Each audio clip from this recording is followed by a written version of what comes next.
Buenos días, vamos a dar inicio con el repaso del curso de razonamiento verbal, el cual hemos venido trabajando estas 4 semanas en las clases, ¿sí? El primer tema que hemos trabajado es la sinonimia contextual y la antonimia. En este caso, los sinónimos y los antónimos, ¿sí? Hemos identificado aquí qué es una sinonimia contextual. La sinonimia contextual recuerda mucho que se trata de buscar en este caso no simplemente a un sinónimo, sino que también se tiene que evaluar minuciosamente lo que es, en este caso, el contexto donde yo voy a buscar y encontrar el significado de la palabra apropiada, ¿no? De acuerdo a la circunstancia que se va a plantear. Por ejemplo, aquí tenemos una oración. Ella rondaba por la calle sin saber a dónde ir. Aquí podemos apreciar que el sinónimo que se va a encontrar es de la palabra rondaba, pero hay que tener mucho en cuenta de acuerdo al contexto que se está dando la oración. ¿Qué es lo que más hay que tener en cuenta en relación de lo que es que se debe cumplir para lograr reconocer lo que son los sinónimos? En este caso, hay que tener mucho en cuenta también las categorías gramaticales, los accidentes de género y también de número. Ejemplo, lo que ofrecemos aquí, ¿no? La adjudicación del Premio Nobel de Literatura en 1981 a Elías México constituye el reconocimiento de un escritor de proyección. De acuerdo a que identificamos el sinónimo a la acción de género, a las categorías gramaticales y también a lo que es el número, ¿sí? Luego pasamos a lo que es los antónimos, la antonimia contextual. ¿Qué se trabajó en la antonimia contextual? A la redacción, en este caso de textos, que se va a recuperar de acuerdo a los términos que se han evidenciado en cada ejercicio de una forma de léxico.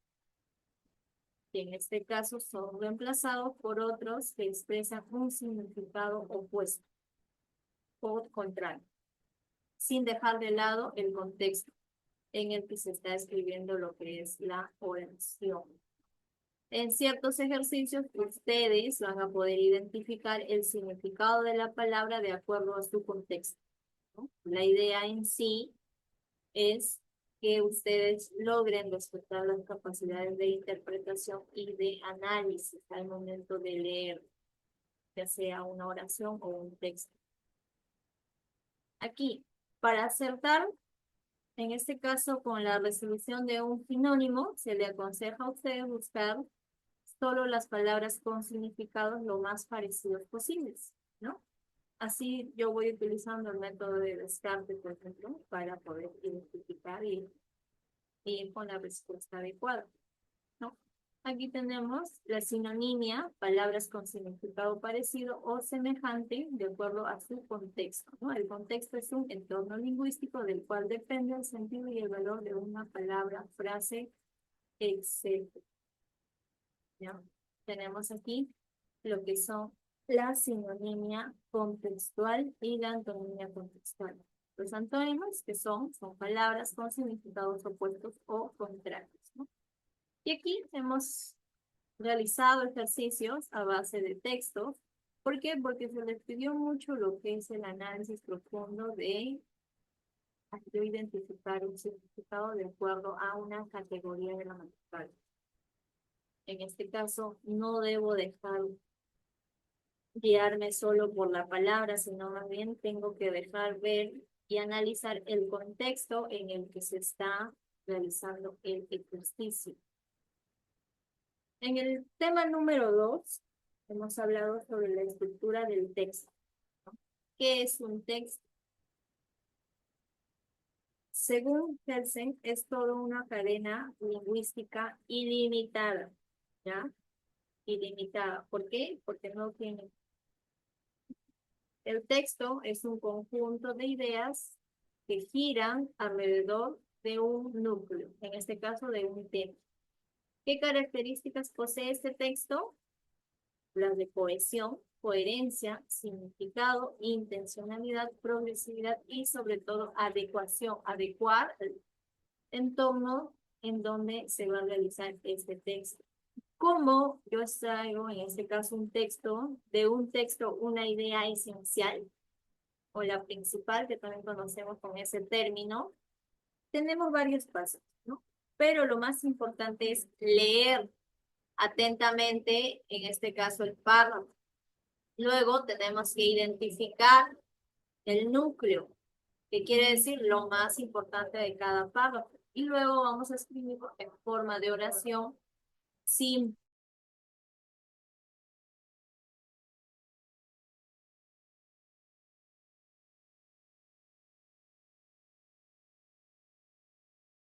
Y de esa forma se va a identificar lo que es la información adicional, ¿no? En este caso, relacionando el núcleo a través de las oraciones que dan una compleja unidad por una o varios conectivos, ¿no? O conectores, que también se le conoce. Aquí hemos observado un cuadro en donde se ha visto la estructura de un texto con los elementos que se mencionan como el texto. ¿Qué es el texto? El texto expresa en forma global. ¿Qué va a expresar? Un texto. El tema solo va a exponer en este caso, mas no va a afirmar ni tampoco negar nada. Se expresa en forma nominal antecedida generalmente de un artículo, el tema. La idea principal se va a manifestar lo más importante aquí del texto, ¿no? Aquí va a afirmar o también va a negar alguna idea. Se expresa a través de una oración. La idea secundaria son las ideas ya que giran alrededor del tema y de la idea principal. El título va a presentar más que todo un asunto ya muy particular del texto a través, en este caso, de un tema dándole a un texto, ¿no? El nombre, y de esta manera se va a expresar lo que es una frase nominal procedida de generalmente los títulos de un artículo, ¿no? El niño en el parque, eh, el Mundial 2014, así, ¿no? A eso se refiere con un artículo, o sea, contenido de un. Formas de reconocimiento de un tema con la pregunta, ¿de qué se trató en el texto? ¿O de qué se habló en el texto? Formas de reconocimiento con la pregunta ¿qué se dice del tema? O ¿qué postula el autor sobre el tema? ¿Cómo identifico una idea secundaria? Con la pregunta ¿qué ideas se desprenden del tema? Miren, la pregunta desprende. Y en el título es obviamente el tema más los aspectos específicos y así llegamos a lo que es el título, ¿sí? Y así hemos desarrollado, hemos leído textos, hemos interpretado y analizado con los estudiantes que han estado en aula, ¿no? El tema número 3 fueron las series verbales, que son, en este caso, con los términos excluidos, ¿ya? Las series verbales son una secuencia de palabras que van a guardar relación de un mismo tipo semántico entre sí. ¿De qué forma? La relación que van a tener las series verbales es de forma directa con el campo semántico. Entonces, ¿qué será el campo semántico? El campo semántico es un conjunto de palabras que guardan algunas diferencias, pero que tienen alguna característica en común, ¿no?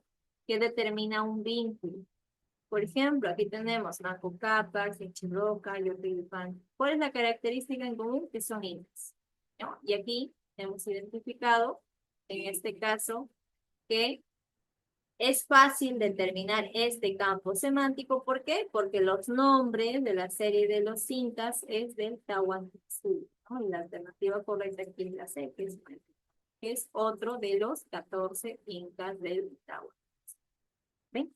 Eso es en las series verbales. Tengo que identificar su mismo campo semántico para yo encontrar la respuesta adecuada, ¿ya? Pero en el término excluido es lo contrario. En este caso, los ejercicios que yo voy a realizar en término excluido es más que todo una actitud verbal. ¿Qué quiere decir? Que va a consistir en eliminar aquí el término que no pertenece y no guarda la relación en el campo semántico establecido, ¿no? Tiene tipos. Por ejemplo, con la noción del campo semántico, nosotros podemos establecer el objetivo, ¿verdad? Del ejercicio, yo puedo identificar. Pero la relación significativa conceptual de un grupo de palabras, como observamos aquí, y eliminar en este caso la que escapa de sí misma, ¿no? Por ejemplo acá, por sinonimia. ¿Qué quiere decir? Por sinónimo, ¿no? Aquí hay un grupo de palabras que están en sinónimo. Y solo hay uno que no lo está, entonces por lo tanto tengo que marcar la respuesta aquí. Por morfología, recuerda la morfología. Y aquí, por descarte, ustedes identifican la alternativa que no es.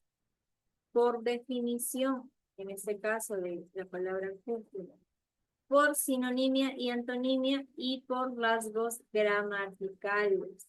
¿Ya? De esta manera yo identifico un término excluido. Y así, pueden observar, se han realizado diversas actividades de aplicación, se han desarrollado en aula y algunos para se han dejado de actividad. En el tema número 4, aquí ya tocamos y profundizamos más lo que es la clasificación de texto según su contenido. En el definición, en este caso del texto, hemos dicho que el texto es un conjunto de ideas ordenadas, ¿no? Que están relacionadas entre sí porque siempre se está hablando sobre el mismo tema. ¿Cuáles son las propiedades que tiene este texto? Ya habíamos mencionado, es la adecuación. ¿Qué era la adecuación? Es una situación comunicativa en la que se emite el mensaje a través de los elementos de la comunicación. ¿Cuáles eran ellos? A través del emisor al receptor, ¿no? Tenemos la cohesión. La cohesión va a hacer referencia mucho a lo que es a la estructura sintáctica. ¿Qué quiere decir? Que se va a buscar, en este caso, va a enlazar formalmente los elementos con los enunciados, ¿ya? Aquí tenemos la coherencia. La coherencia es la estructura semántica, ¿no? Del texto, que percibe una unidad comunicativa, más que todo haciendo relación con los enunciados que expresen. ¿Qué quiere decir? Que el texto tenga sentido lógico. Tenemos aquí tipos de textos. Textos que se han llegado a analizar, interpretar de acuerdo a cómo han sido escritos, ¿no? Aquí tenemos el texto narrativo. ¿Qué es el texto narrativo? ¿Qué características plantea? Es que cuenta o relata los hechos que ocurren a un personaje. ¿En dónde? En un espacio y tiempo a través de un narrador. Puede ser real o puede ser imaginario. ¿Cómo identifico? Con la pregunta ¿qué ocurre?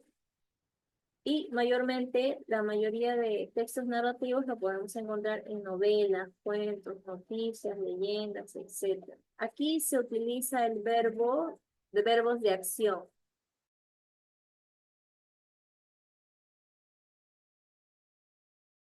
Luego pasamos aquí a los textos argumentativos. En los textos argumentativos, como su mismo nombre lo dice, tengo que argumentar, ¿no? Aquí el punto de vista del autor, en este caso del que lo va a escribir, tiene que defender las ideas que ha expresado, en este caso a través de sus opiniones, ¿no? Todo esto se le conoce como tesis, argumentos y conclusiones.